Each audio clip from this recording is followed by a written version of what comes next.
They're devastated. They're devastated, they're physically devastated, and they're psychologically devastated. It's never been done before. We've never changed people's pronouns before. We've never changed policies around it so that the child's concept of themselves, before they've even developed a mature concept, has been shaped. This is a subject I feel very, very passionately about. I was an odd kid myself, and I had a very strange experience for many years as a kid. I wanted to be a boy, and I kind of, it was a very different time. This was kind of, I grew up in the 70s and 80s in Dublin, and certainly nobody was talking about puberty blockers or trans kids at the time. Had they been, I was definitely, I had all the criteria. And it lasted many, many years, and then I went through puberty, and puberty was actually harrowing for me, but in a strange way, you know, when you go through puberty, your sexuality kind of is unlocked, and there's a lot goes on when your sexuality is unlocked, and I do think that's what actually was the process that brought me around, so that I became comfortable in my own skin. Certainly, ultimately, when somebody falls in love with you and you end up with a sex life, you start to kind of negotiate who you are and what your body is like. So I came to this with a lot of bias, a lot of what they call now lived experience. But I didn't get involved in anything to do. Whenever I met anybody who was transgender over the years, I used to think, God, I could have been that. I got stuck. I got stuck for many, many years as a kid. I can imagine how they kept going. I can imagine how they medically transitioned. But I didn't think very much more of it. I trained as a psychotherapist. Then some many years later, like we're talking 2017, I started noticing the concept of trans kids, and I thought, wow, well, what about kids like me? Now, I didn't know at the time, but about 80% of kids who are like me grow out of it so long as they are not medicalised. And I thought, when they talk about trans kids, I was as far as you could be. You know what I mean? I was a very extreme kid in the town. I was famous or infamous for yeah. Everywhere I went, people would say, are you a boy or a girl? And it's funny, I was kind of non-binary in 1980 because I'd go, no. That would be my answer. But I got involved as a result of the kids because I thought there has to be a voice for kids who were just odd like me. I was a very unhappy kid who channeled something into being something else, and that was the solution for them.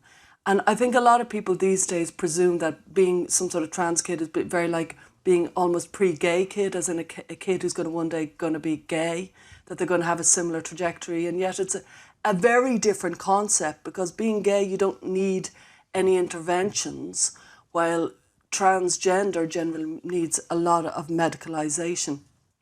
Generally, not always. And so I founded GenSpec to give a voice to what about a non-medicalised approach to gender nonconformity? Could people just, be as gender nonconforming as they wish? They don't have to actually medicalise. They don't have to change your body. Now, I've been a psychotherapist for many years. I wasn't focused on trans issues. I was just interested in mental health and parenting and childhood. And I thought there's probably nothing more alluring for a teenager who hates their body to be told you can be something different. You can be a different person with a different name. And nobody can ever refer to that old shameful self. Actually, you can be a different person, and you can dictate how people will see you and how people will perceive you, because you're going to give them your name and your pronouns. It's very, very alluring in a world where an awful lot of children are creating avatars, they're creating their kind of online personas. It's not a big jump to start creating yourself as a brand almost. And so I kind of realised when I stumbled into this world that we had actually hit upon something that's kind of deceptive for children. I now know that there's an awful lot of disproportionate number of autistic and ADHD and neurodiverse kids who are attracted to that. And that wouldn't surprise me at all, because of course, with black and white thinking, with a lack of metaphorical thinking, they could get deep into it. And so when I first stumbled across, as I got involved in this and I founded GenSpec and I started to kind of advocate for a non-medicalised approach for gender dysphoria, I started absorbing myself in what happens when a child is prescribed puberty blockers. And frankly, I was appalled. I remember where I was. I was in London walking down the street and I stopped and I said, oh no, you can't do that. You can't block people's puberty. That's the most invasive, radical thing I've heard in many years. And actually gender-affirming care, an integral part of gender-affirming care is blocking puberty. The idea behind it is, let's block these children's puberty so that they don't grow the secondary sex characteristics that they will be trying to kind of reverse when they're older if they decide to medically transition. So a boy who's 12 might want to block his puberty so that he doesn't one day become like hairy and, you know, an angular face and a large penis and a kind of a big chest and stuff like that. However, when you block that 12-year-old boy's penis, like his penis stars, I'm sounding obsessed with penises here, but it's actually a really shocking and integral point that their penis doesn't grow and it will not grow. So they've already medicalized to the point of from then on, they will stay as a little boy with a little boy's body. And so they not only will their hair not grow and they won't become angular, but you've shaped their sense of themselves. Because when everybody else is going through kind of sexual kind of development, budding, the kind of sexual budding kind of crushes are happening, they're not going to have them because they have no sexual being because it's being blocked. And it's so powerful, it's almost unbelievable. I'm sure some of you who don't know much about it would be saying, surely that's not actually what's happening. That is actually what's happening. That all sexual development is being blocked. And then when you think about that, and I work a lot with detransitioners, these are people who medicalized and then came to regret it and said, actually, I was just a lesbian kid who was just distressed and I didn't want to be lesbian. And so I thought I'd be a boy instead. And so when I worked with them, I realized just how profound it is to have your sexuality blocked at 12 and 13. So many of the detransitioners, I give group support meetings every week. And so this would be groups of detransitioners who'd come. They're very, very isolated. They're living lives online. They don't know each other. So I have a group support on a Saturday and a Sunday. And we just meet and we chat. And I've kind of got a bit of experience in running group support meetings. And they talk about how, for example, they've never gone through a biological puberty. So they might have had their puberty blocked at 12. And so they didn't have a sex life as such. And then at 18, they have the opposite sex. So a chemical puberty is induced when they're 18. It's of the opposite sex. And so when they come to kind of maybe regret it and want to reverse the process, they're afraid to because they're like, I'm 26. I never actually had my biological puberty and I don't know whether I want to because this is so complicated and I'm a guinea pig and nobody knows.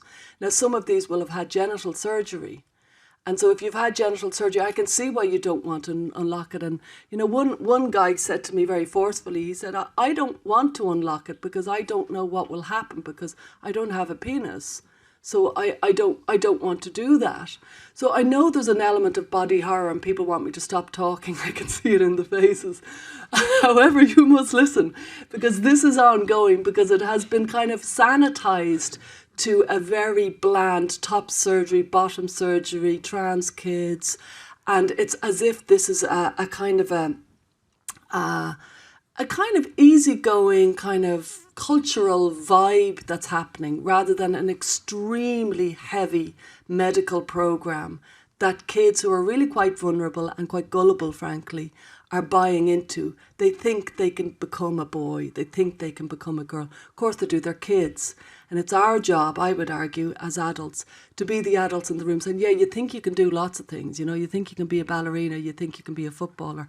And we don't burst their bubble, but we certainly don't let them run off to Moscow and become a ballerina when they're 10. You know what I mean? We hold their kind of ideas in check. And so I think it's very, very important that we learn to kind of regain a sense of adult responsibility around what's happening in the trans agenda, because there's a huge level of what they call is informed consent. But when you actually drill it down, you realise this is child-led healthcare. And so if a child would like, when I was 5, I went into the boys' swimming dressing rooms, you know, and everybody was so freaked out, they just kind of looked the other way. Little girl over there. But these days they do more. They change my name, they change my pronouns, they would change a policy around me. And that's what so many of the detransitioners that I work with say, that my school changed their policies around me, which gives them, any kid, but gives them a huge sense of power and also a heavy burden of responsibility. And I do remember as a kid, and I am aware I'm biased, but I do think it's a very important kind of experience to relate. I remember feeling the power. I remember people thinking, like adults tested me, like, is she going to go all the way with this? I'll ask her a few penetrating questions and I'd like, see them out. Like, yeah, I am a boy, yeah. I'll take you. Was my kind of, kids with a bit of power, like they're all tyrants on their birthday. And so these kids who have policies made around them, I'm very concerned about it. So I'm not just talking about the medicalisation, which has its own kind of, horror, frankly. There's also the social transitioning, which people presume is a very, very benign intervention.